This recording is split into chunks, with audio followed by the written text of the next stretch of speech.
लुधियाना के सुनील और उसकी बीवी रीटा एक अच्छे और संपन्न परिवार से ताल्लुक रखते थे। एक दिन रीटा की भाभी उसके घर आती है। रीटा, तुझे तो पता है तेरा भाई कुछ नहीं करता, ऊपर से 2 बच्चों की जिम्मेदारी, बेटी भी बड़ी हो गई है। तू तो बुआ है, कुछ मदद कर सकती है तो कर देना। कहाँ पैसे हैं भाभी, बस समझ लो किसी तरह हम लोग भी दिन काट रहे हैं। 2 ही तो कार है और मेरी बेटी भी बड़ी हो रही है। अब उसके लिए कार लेनी है तो 10 लाख का खर्चा तो लग ही जाएगा। तभी वहाँ सुनील आ जाता है। अरे शशि, क्या है, तू हमेशा पैसों के लिए परेशान क्यों रहती है? वैसे क्या जरूरत थी बेटे की शादी इतने बड़े घर में तय करने की? अरे पैसे नहीं थे तो ऐसे ही कर देती कहीं शादी। इतने बड़े होटल में क्यों कर रही है शादी?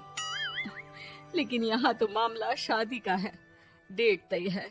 दरअसल तेरे भतीजे के पीएफ के पैसे आने हैं, पर उसमें देर हो रही है। जैसे ही पैसे आ जाएंगे मैं तेरे अकाउंट में डलवा दूंगी। ठीक है, हम लोग सोचकर बताएंगे। तभी वहाँ भतीजा आ जाता है। फूफा जी, आप लोग ही मदद कर सकते हैं, वरना तो कैसे काम होगा समझ में ही नहीं आ रहा। मैं वादा करता हूँ जैसे ही पैसे आ जाएंगे मैं आप लोगों को वापस कर दूंगा। हाँ भाई, ठीक है। अब देख भाई, हमारे लड़के तो सारा दिन घर पर पड़े रहते हैं, ना कमाते हैं ना कुछ कमाने की इच्छा रखते हैं। लेकिन चल, ये ले, कितने पैसे चाहिए? जी 4 लाख रुपए। ठीक है, लेकिन पैसे ध्यान से वक्त पर वापस लौटा देना। सुनील मुसीबत के वक्त बीवी के भतीजे की मदद तो कर देता है, लेकिन उन लोगों के जाने के बाद देख ले रीटा, तेरे मायके वालों ने मांगा तो दे दिया, वरना इन लोगों का मुझे कोई भरोसा नहीं है। अरे क्यों भरोसा नहीं है? इससे पहले तो कभी इन लोगों ने आपसे मदद भी नहीं ली। हाँ, ली तो नहीं, लेकिन पैसे की किल्लत ही रहती है ना इन लोगों के पास। अरे ठीक है ना, नहीं लौटा पाए तो भतीजे के ससुराल से निकाल देंगे। सुना है बड़े घर में शादी हो रही है। सुनील और रीटा पैसे तो दे देते हैं, लेकिन अगले रोज ही। हाँ भाई साले साहब, क्या हाल है? ठीक हूँ जीजा जी।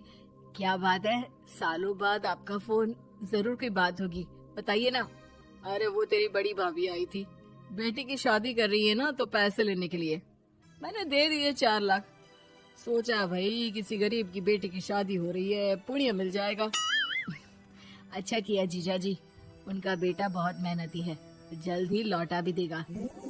वहीं रीटा भी फोन करके हर किसी को पैसे देने की बात करती है। रीटा की भाभी शशि के पास उसके भाई का फोन आता है। तूने सुनील से पैसा लिया है क्या? नहीं भाई, सिर्फ बात की है, बोल तो रहा है कि दे देगा। वो लोग मदद करने वालों में से नहीं है, और मदद कर भी दे लेकिन समाज में गा गा कर हालत बुरी कर देते हैं।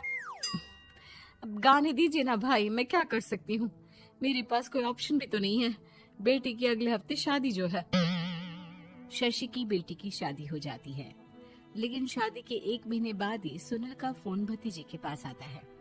हाँ भाई, शादी तो हो गई हम लोगों की दुआ से। अब देख, ऐसा ही फायदा होता है पैसे वाले रिश्तेदार हो तो। तेरे वक्त पर हम कैसे खड़े हो गए थे, लेकिन अब पैसा लौटा दे भाई। जी, मैंने पीएफ के लिए अप्लाई कर दिया था, उसके नोटिफिकेशंस मैं आपको भी भेज देता हूँ। मुझे लगता है 10 दिन में पैसे आ जाना चाहिए। जैसे ही पैसा आएगा मैं आपके अकाउंट में डाल दूंगा। और ना जी ना, कोई नोटिफिकेशन नहीं चाहिए, पैसा चाहिए, पैसा। ठीक है अंकल, बस 10 दिन का समय दे दीजिए। अभी हफ्ता भी पूरा नहीं होता कि भतीजे के पास उसके गांव के दूर के चाचा का फोन आता है। अरे बेटा, क्या बात है, सुनील के कोई पैसे ले रखे हैं तो दे क्यों नहीं देता? हाँ चाचा जी, बात तो हुई थी, 10 दिन का वक्त मांगा है, उम्मीद है हो ही जाएगा। अरे फोन कर रहा है, रोज बता रहा था कि बेटी की शादी में मदद की थी। अब क्या है ना, भले ही शादी 10 दिन रोक देते, लेकिन सुनील से मदद नहीं लेनी चाहिए थी। याद है ना, मधु की मदद करके कितना बदनाम कर दिया था उसने पूरे घर को सोसाइटी में। हाँ चाचा जी, मैं भी यही सोच रहा था कि उन लोगों से मदद नहीं लेनी चाहिए थी। कई लोगों के फोन आ चुके हैं। वही रीटा अपनी भाभी को फोन कर देती है। क्या है भाभी, कब पैसे लौटाओगी? पता है ना ये कितना बोल रहे थे, तुम्हारे बोलने पर मैंने पैसे दिए हैं। भाभी अब तो आपके बेटे की कार बेच दो और हम लोगों के पैसे दे दो। अरे लेकिन रीटा, बात तो 3 महीने की हुई थी ना, अभी तो 2 महीने भी नहीं हुए पैसा लिए, थोड़ा तो सब्र करो। नहीं नहीं भाभी, वैसे मेरा बेटा टिक्कू आ रहा है आप लोगों के घर रहने के लिए, उसको अच्छे से खिलाना पिलाना, समझी? भाभी को समझ में नहीं आता कि वो क्या करे। वो बेटे से बात करती है। अरे माँ, इन लोगों से मदद लेकर सच में बहुत बड़ी गलती कर दी। मुझे खुद समझ में नहीं आता कि कैसे इन लोगों के पैसे जल्द से जल्द दे दूं। तभी डोरबेल बजती है और रीटा का बेटा टिक्कू घर में आता है। आओ बेटा, मामी के घर पहली बार आए हो रहने? आप पापा बोल रहे थे कि आप लोग पैसे का ब्याज तो दे नहीं पाओगे, तो तब तक मैं यहीं रह लूं। और हाँ, मैं एसी के बिना नहीं सो पाता। आप लोग अपना देख लेना और पैसे जल्दी लौटा देना, क्योंकि मैं थोड़ा जल्दी जाना चाहता हूँ। रीटा का फोन शशि के पास आता है। भाभी, पैसे कब तक दोगे? बेटे की विदाई के बाद शशि के घर का माहौल बिल्कुल बदल जाता है। वो हर वक्त बेटे से उसके पीएफ के पैसे पूछती, और पीएफ यानी कि सरकारी काम। आजकल में पूरा 1 महीना और बीत जाता है।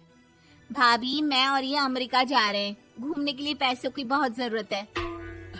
रीटा, मैं पूरी कोशिश कर रही हूँ कि जल्द से जल्द पैसे का इंतजाम कर दूं, लेकिन पक्का नहीं बोल सकती। तभी सुनील का फोन भतीजे के पास आता है। देख माना 3 महीने की बात हुई थी पैसे लौटाने के लिए, लेकिन अभी मुझे पैसों की काफी जरूरत है। मैं अमेरिका जा रहा हूँ, तो पैसे मैंने किसी से ब्याज में पकड़ लिए हैं। तू हर महीने 4 लाख का 20,000 ब्याज डाल देना मेरे अकाउंट में। सुनील फोन रख देता है, लेकिन भतीजा काफी परेशान हो जाता है। वो ऑफिस से शाम को घर आता है कि माँ पूछती है, क्या हुआ बेटा? बेटा माँ को सारी बात बता देता है। माँ भगवान के सामने हाथ जोड़कर खड़ी हो जाती है और रोने लगती है कि तभी बेटे का मोबाइल पर मैसेज बजता है। माँ, पीएफ के पैसे आ गए। और वो ऑनलाइन ही सुनील के पैसे वापस कर देता है। भला हो भगवान का। लेकिन आज एक बात तो समझ में आ गई, मदद हमेशा उन लोगों से लो जो मदद के बदले आपसे मदद में दी गई रकम ही वापस लें, ना कि समाज में आपकी इज्जत।